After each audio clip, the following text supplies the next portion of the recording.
Hey guys, my name is Adam and I'm here with a brand new series for you guys. This is called MTO's News Hub.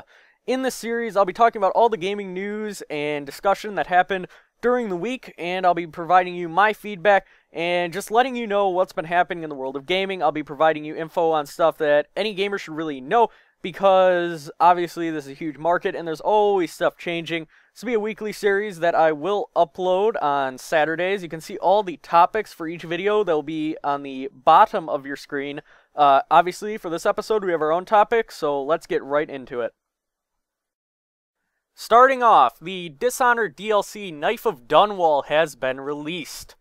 God knows how they came up with that name, but nonetheless, and needless to say, fans of the game have quite a big reason to be happy about this new piece of content. Dishonored was released back in October of 2012, so many months ago, and the new DLC will hopefully give people a reason to go back to that old game. You know, a lot of people stop playing the game after they finish it, especially in a game that is very single-player focused like Dishonored. But after this long hiatus, I think a new piece of DLC after so long would definitely be worthwhile, and like I said, it'll give people a reason to go back. You know, brush off the old game, get the dust off it, and go back to it. Knife of Dunwall will give you the ability to take on the role of Dodd, and along with this, you will get access to his abilities, gadgets, and weaponry. The basis of the story is that you, as Dodd, travel with your loyal band of mercenaries through new areas of Dunwall and fight new enemies. Obviously, the main draw to this piece of DLC, the number one thing that you would buy this for, is the new powers, weapons, and gadgets that they will make available to you when you purchase this. Now, something that I always tell people when they're looking to buy a DLC, or even a game for that matter, this applies to anything you buy, is what you're going to buy worth the price? That's what you really have to look at, and if you can easily pay for this, and it gives you stuff that you want, then there's really nothing wrong about it at all. This will give you new powers, weapons, and gadgets, and currently it is priced on Steam at $10 or your regional equivalent. I'm not quite sure on those. You probably will just need to look them up. Very easy to find. But if you can spend that $10 and you want these new powers, weapons, and gadgets for a game that is quite old now, then feel free. It's perfectly up to you. I personally haven't played Dishonored in a really long time. I mean a very long time. So that's something that I really don't know. I can't make the decision for you. I'm just here to tell you all the details, make sure you're informed, and make sure that you know what you're doing. Obviously, if you can perfectly afford this and you want all this new content for a game that you probably haven't touched in a really long time, then you can probably go for it. I don't really see too much wrong with this. The city of Dunwall is great. There's 2 great new missions. There's more than that, actually. I believe there is 3 from what I'm reading. But nonetheless, we have some great new missions. Dunwall, of course. And you have access to new areas, weaponry, powers, all this new stuff. A common complaint, though, that people have been having is that the AI can feel overpowered. Very much like Dishonored and the vanilla state, AI is very it's more competent, I suppose, than what you'd find in your normal game. At least on higher difficulties, which is, in my opinion, what you should really play Dishonored at to get the full experience of a stealth action game. But I hope you guys take a look at this. It definitely seems like a solid piece of DLC. As I said, if you can afford it and it's something you're interested in for content that a game you probably haven't touched in a while, maybe you want to play it again, maybe you really enjoyed it, but you had no more reason to play it. Well, this is a good reason to get back into it, and I think you guys should take a look at it. But that's about all I have to say on Dishonored. Let's move on to the next piece of news. Worms Revolution is currently having a free weekend on Steam. If you've never seen Worms Revolution, it is the newest installment of the Worms series, and it truly is the definition of casual fun. This is 4 worms versus 4 worms, unless you have more than 2 people. If you do, then that's great. It's essentially every team has 4 worms, or I think you can actually set that as well. But you're going to be fighting each other using various explosives and just very silly stuff, like a concrete donkey that comes from the sky and essentially destroys everything. That's the kind of stuff you will see in Worms Revolution. Now, I would never suggest playing this alone. This is very much so a game to play with friends on your free time, because there's no competitive side to this. You start drowning worms. I mean, it's pretty obvious what they're going for here, and they do it very well. During this free weekend, they also have it priced at 50% off, which takes it down to $7.50 or your regional equivalent. Also, you can get a Worms Revolution 4-pack for $22.49, which is 50% off as well. So, honestly, that 4-pack's pretty tempting unless your friends are willing to buy it for themselves. If they're not, then you may want to consider doing that because don't bother getting this if you're just getting this. You need to play this with friends because there's no competitive scene to this. You may have fun with random people too, but the mere enjoyment you get out of talking with friends while playing this and calling them a bastard for shooting you with a rocket or having them call a concrete donkey on your head, that's stuff that you just enjoy. The next bit of news that I have for you is that Far Cry 3 Blood Dragon will be released very soon. It will be made available to all Steam users on May 1st of 2013, which is approximately a week and a half from when I'm recording this. Now, a brief overview on what the game will play like is that it's going to be an 80s vision of the future, where the year is 2007, and you are playing as the character Sergeant Rex Colt, who is a cyber commando. Whatever that entails, we're not really quite sure, but the mission that Ubisoft clearly has in mind for this is that you're going to get a girl, kill people, and save the world, which is very Far Cry-esque, and also it seems very fitting for an 80s cyber shooter. Now, something to mention about this is that it will be a standalone DLC, and it will not require Far Cry 3 in order to play this, which is great. So you have to wonder how much time they actually put into this. We don't really know. Also, a question is, how long will the game take to actually beat? If it's a standalone, and currently you can pre-purchase it for $15 or your regional equivalent, you have to wonder how long the game is actually going to be. So I would hold off on pre-purchasing this because we don't know how long the game actually will be once you buy it. I'd wait for some reviews to know for certain, but that's my thoughts on it. I mean, it seems very solid thus far. What they've shown is really promising, but I have the utmost confidence that they can pull off an 80s cyber shooter because Ubisoft is always kind of off the wall in terms of that stuff.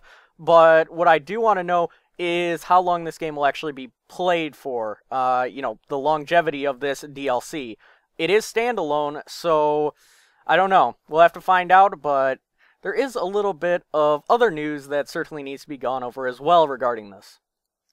A short while ago, Ubisoft's system Uplay was actually hacked. It's much like Steam, and it's their distribution program. Now, the problem is that it was hacked, and unfortunately for Ubisoft, Blood Dragon actually was on the service because they were waiting for approval from Xbox and the PlayStation in order to put their games on the system. So they had everything all set up on their Uplay system before all of that, and a lot of people got access to it. Those accounts were quickly banned, to my knowledge, but it's definitely interesting that a lot of people had their hands on Blood Dragon. I'm not showing you any clips from that because that's obviously going to be far against copyright, and I can't do that. But what I will say is Ubisoft did release this message. We are aware of the issue and are working to resolve it quickly. No personal information was compromised. Uplay's PC download service will be unavailable until the problem is fixed. However, all other Uplay services remain available. Now, I am not positive as to when or if this has even been put back up.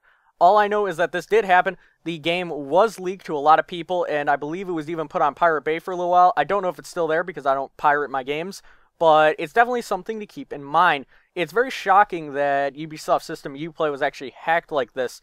Now, certainly, there are some clever hackers that can clearly get into a lot of different things, but the fact that they did manage to get a game that was still, a week and a half from release, and this was a story that happened earlier as well, so like 2 weeks before release, or 3 weeks even, but it's shocking that the game was even on the system to begin with. Usually you hear that companies take all the way until the time the game is released to develop, but I guess because of consoles, they have to just have it ready. This way they can make sure that the consoles can approve the games, make sure they're all good and ready for the service, and I understand that, but it's very odd that it was on the service of Uplay so early. You have to wonder how long these guys actually took to make it. I'm sure that Ubisoft will be great with it because they generally do put out great games and great DLC, but we'll have to wait and see. I would wait for a review on this one because, again, with standalone DLCs that you're paying quite a bit for, like $15, you want to make sure that you have enough playtime to justify your money. So I would wait. There's really no reason to get this on the first day, but it does look pretty good. An 80s version of a cyber shooter definitely sounds appealing to a lot of people, and it sounds appealing to me, so I'll probably pick it up as well. But that's about it, so on to the last piece of news. Steam has added early access to their service. Now, I think this is probably the best step that Steam has taken in a long time. Steam as a service has a lot of great features.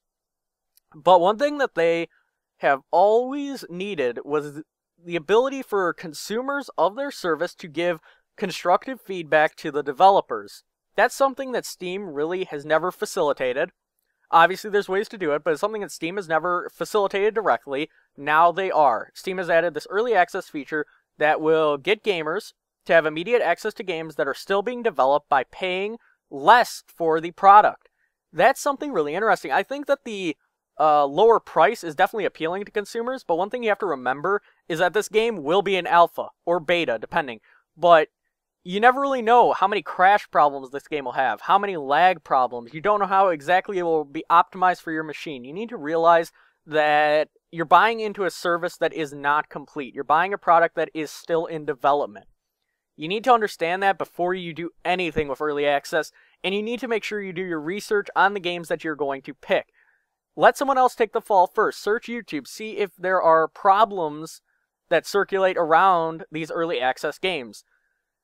Now, there's a big question of how to get involved in this early access system. It's really simple, but some people obviously miss it. All you need to do is go to their store page, go under Games, and the second option is Early Access. It's very simple. It's right under Free to Play, and it will show you a long list, the usual Steam page look, of all the games that you can get early access to. The prices of these games range in a wide variety of ways. One of the games that is available for early access is Dota 2. And that's a good example. There's also, I believe the game is called Kenshi, which I have seen as well. Personally, I haven't gone into this beta yet. I haven't gone into any of these alpha or beta games because I don't really want to put money into a game that I don't know about. I personally like getting a lot of information before I make a purchase, but it's definitely worth taking a look at. I think that there's definitely potential for this service to take off because, again, developers love getting feedback like this, especially when the game is in development. It's much harder to just throw out a bunch of patches to improve a game than it is to just quickly change it while still in development. Because then you can optimize a lot more resources to it. It's a lot easier to make the changes you need when the game isn't already released on Steam. That's the thing. A couple things that you really need to look at when checking for games is you need to look at how often the game is getting updated. If it is not getting updated at a frequent rate, you may want to hold off. You may want to just hold off till the game is done, because then if there's a serious lag problem, or there's serious connection issues, or you just can't even get on the game, that's a problem, but it's something that you need to come to expect with early access, because again, these games are in alpha and beta, and are not in any way supposed to be assumed to be done. Now, also, another idea is that pricing does change over time. The more a game is updated, the higher the price will be. So if you want a game at a lower price, then you're going to want to buy in at alpha, or, you know, something very basic, maybe early beta, because otherwise the game's price does go up, and up, and up, and up, depending on how far they take it, and then it will be released for the full price. It all depends really on what the developers choose to put these games at, but I don't know. As a developer, you get to update the game as often as you want. You get crucial feedback for bug reports. You get to connect with the community very early on, and that will, of course, allow you to make a lot of significant changes that will help the community grow even more because you realize what they want. And meanwhile, as a consumer, you get to get these games early. You get to get these games at a lower price. You get to help. It's essentially bug testing, really. If you want to help the developer bug test a game that you think could be great, this is a good opportunity to do it. But that's about all I have to say on early access. I hope you guys enjoyed this episode of the News Hub, very first episode. I'd like your feedback down below. Whatever I can change, I will happily make do with. These episodes will be coming to you every Saturday, or possibly Sunday if my schedule gets too jam-packed, but it shouldn't. Hope you guys enjoyed, and I will see you in future videos.